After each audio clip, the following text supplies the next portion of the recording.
Com o senhor Mateus, irmãos e irmãs que também nos acompanham pelas redes sociais. A primeira leitura de hoje, no livro do profeta Samuel, o jovem Samuel escuta então uma voz que o chama, e ele escuta a voz, vai até Eli e fala: "Fala, Senhor." E Eli diz: "Mas eu não te chamei?" E ele volta e deita novamente. Pela segunda vez ele escuta uma voz: "Samuel, Samuel." E ele volta até Eli e fala: "Fala, Senhor." E Eli fala: "Não te chamei." Volta e deita novamente. Pela terceira vez ele escuta novamente uma voz que o chama: "Samuel, Samuel." E ele volta para Eli, e Eli então entende que quem o chamava não era ele, mas era o Senhor. O que nós devemos aprender com esse chamado hoje? Muitas das vezes nós ouvimos, mas não entendemos. E por que ele ouviu? Ele foi até Eli, mas ele não entendeu que era o Senhor. Porque a palavra diz que até aquele momento a palavra não tinha sido anunciada para ele, por isso ele não conhecia o Senhor. Aquele que escuta a voz de Deus e não entende o chamado, e não entende a sua voz, é porque não o conhece. Não o conhece porque a própria palavra diz que a ovelha conhece a voz do seu pastor. Então, quando nós ouvimos uma voz que nos chama, quando nós ouvimos o chamado de Deus, mas não entendemos aquilo que Deus quer para nós, significa que nós não entendemos, ou melhor, não temos esse conhecimento de Deus. Assim como naquele momento o jovem Samuel também não havia ouvido a palavra de Deus, não tinha sido catequizado, não tinha sido anunciado para ele quem era o Senhor, por isso que ele não conseguiu distinguir se era a voz de Eli ou se era a voz de Deus. E nós somos chamados hoje a ouvirmos essa voz de Deus, porque Deus pode estar falando com a sua vida, Deus pode estar falando para a sua vida, Deus pode estar dizendo tantas coisas para você, que de repente na sua oração você vem pedindo uma pergunta, ou melhor, fazendo um questionamento a Deus, fazendo uma pergunta para Deus, perguntando algo para Deus, pedindo uma direção a Deus, e Deus está falando, e você fala assim: "Mas Deus não fala comigo." Deus fala com fulano, Deus fala com ciclano, Deus fala no grupo de oração, Deus fala no encontro, Deus fala com tantas pessoas, e Deus não fala comigo. E de repente Deus está falando com você, e nós estamos sendo como Samuel, porque ele ouviu a voz de Deus e foi procurar outra pessoa, e de repente você pode estar procurando outra pessoa, porque você não está entendendo a voz de Deus, porque você não está entendendo o chamado de Deus. Então depois Samuel, quando ele então percebe que era o Senhor que está dizendo: "Fala, Senhor, o teu servo te escuta. Fala, porque eu estou aqui. Fala, porque eu quero entender a sua voz. Fala, porque eu quero viver a sua palavra. Fala, porque eu quero viver a sua vontade." Exatamente é essa posição que nós devemos nos colocar diante de Deus, dispostos a ouvir aquilo que Deus tem a nos dizer, mas ao mesmo tempo não basta sermos ouvintes. Então Tiago fala na sua carta que nós não podemos ser meramente ouvintes da palavra, devemos ser cumpridores da palavra. Ser ouvinte é simples, entra no ouvido, sai pelo outro, e aquilo não transforma. Apenas aquele que é ouvinte da palavra não tem a vida transformada. O que tem a vida transformada não é apenas aquele que ouve, mas aquele que coloca em prática. Aí sim, aí a palavra causou efeito, aí a palavra fez diferença na sua vida. E quando nós não somos conhecedores da palavra, quando nós não temos conhecimento da palavra, a nossa vida pode entrar num caminho trágico. Mas como assim? Você pode dizer: "Diácono, mas como assim entrar num caminho trágico?" Simples. Às vezes a gente, numa vida religiosa, eu vou à igreja, eu tenho muita fé, eu acredito muito em Deus, eu faço isso, eu faço aquilo.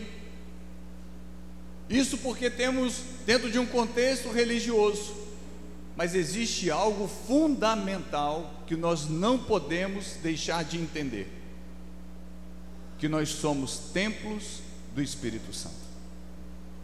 Por que isso é fundamental hoje para que a gente entenda? Para que a gente não se perca, como diz a segunda leitura. Porque a segunda leitura diz: o corpo não é para a imoralidade, mas para o Senhor, e o Senhor é para o corpo.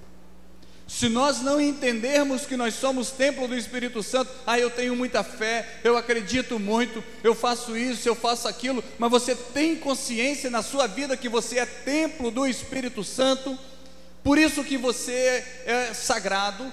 Você não é sagrado porque simplesmente é filho de Deus, não, você é sagrado, a sua vida é uma vida sagrada, porque você carrega dentro de você a presença do sagrado.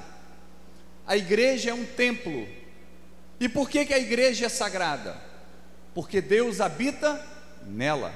Por que a nossa vida é sagrada? Porque Deus habita em cada um de nós. É aquilo que São Paulo fala: vós não sabeis que vós sois templo do Espírito Santo? Ou seja, aqui é um templo, Deus mora, nós somos templo do Espírito Santo, significa que Deus mora em cada um de nós. Por isso que o profeta Isaías fala: por que buscar tão longe aquele que está tão perto?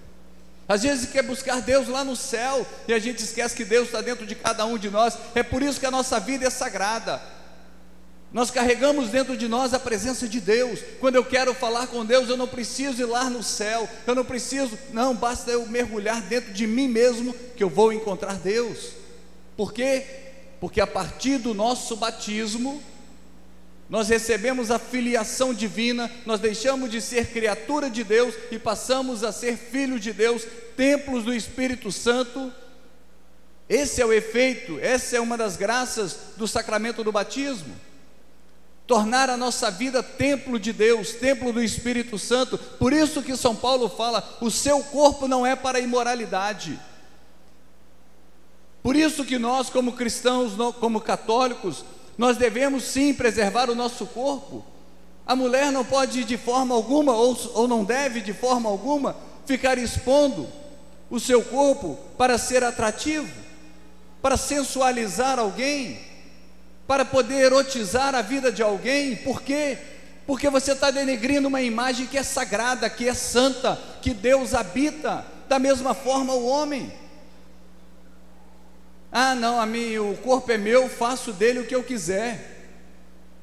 O corpo não é nosso, o corpo é de Deus. Nós somos templo do Espírito Santo. O corpo é meu, então tá bom. Então se Deus sai, sabe o que acontece? Morre na hora. É tanto nosso que nós não temos o poder de ficar mais um minuto vivo se Deus não quiser. E a gente bate no peito e fala que é nosso. É meu, o corpo é meu, faço o que eu quero. Então faz, porque na hora que tiver a parousia, que Jesus Cristo voltar, o que vai ressuscitar não é a alma, o que vai ressuscitar é o corpo. O que vai ser transformado é o corpo, de matéria para espírito, é o corpo. Por isso que, eu cuido da alma, não preciso cuidar do corpo. Cuida do corpo sim, porque o nosso corpo pode colocar uma pessoa no céu, como pode colocar uma pessoa no inferno. O nosso corpo pode fazer com que um casamento seja saudável, pode destruir um casamento. Então ele é importante sim, ele é importante porque ele pode ser um divisor de águas na vida de uma pessoa. Ele é importante sim porque Deus mora nele. Por isso que São Paulo fala: não faça do seu corpo uma imoralidade. E o que a gente tem visto hoje em dia, cada vez mais, em redes sociais, nas mídias, por onde a gente vai, são as pessoas fazendo do seu corpo um templo de destruição. Está fazendo com que o seu corpo, ou seja, não, mas eu creio, eu tenho fé, eu faço isso, mas entenda que Deus mora em você, Deus habita em você, você é sagrado porque Deus está dentro de você agora. E se Deus está dentro de cada um de nós, eu preciso temer, Não ter medo, mas eu preciso ter temor, eu preciso temer, porque a palavra é clara para cada um de nós, não é para a imoralidade. E embaixo continua dizendo: porventura ignorais que vossos corpos são membro de Cristo? Ou seja, o meu corpo é membro de Cristo. Por quê? Porque um só é Espírito, diz a palavra de Deus. O nosso corpo é membro de Cristo. Todas as vezes que eu estou denegrindo o meu corpo, todas as vezes que eu estou sexualizando o meu corpo, erotizando o meu corpo, todas as vezes que eu estou vivendo uma vida imoral, eu estou ferindo o coração de Deus, eu estou ferindo o coração de Cristo. Ah, mas hoje tudo pode. Não, nem tudo pode não. É lógico que a pessoa tem liberdade de fazer o que quiser. Pode fazer, nós podemos sair dessa igreja hoje e fazermos o que a gente quiser. Podemos fazer, mas também devemos ter a maturidade de colher os frutos depois. Depois também devemos ter a maturidade de arcar com as consequências. Ah, mas me é permitido. Tudo nos é permitido, mas nem tudo nos convém. Por quê? Exatamente porque a sua vida é sagrada. Exatamente porque dentro de você mora o Espírito Santo, habita o Espírito Santo. Exatamente dentro de você manifesta a graça de Deus, a santificação de Deus, as bênçãos de Deus estão dentro de você. Por isso que nós devemos preservar aquilo que é sagrado. Nós não podemos fazer com que a nossa vida de fé, a nossa vida religiosa seja também uma vida imoral. Somos frágeis? Somos frágeis. Erramos? Erramos. Pecamos? Pecamos. A própria palavra diz: aquele que não tiver pecado, que atire a primeira pedra. Mas deve existir dentro de cada um de nós o desejo de acertar, o desejo de viver bem, o desejo de viver uma vida de santidade. Isso é processo de conversão. Conversão não é você, no estalar de dedo, deixar de pecar, deixar de fazer tantas coisas, não.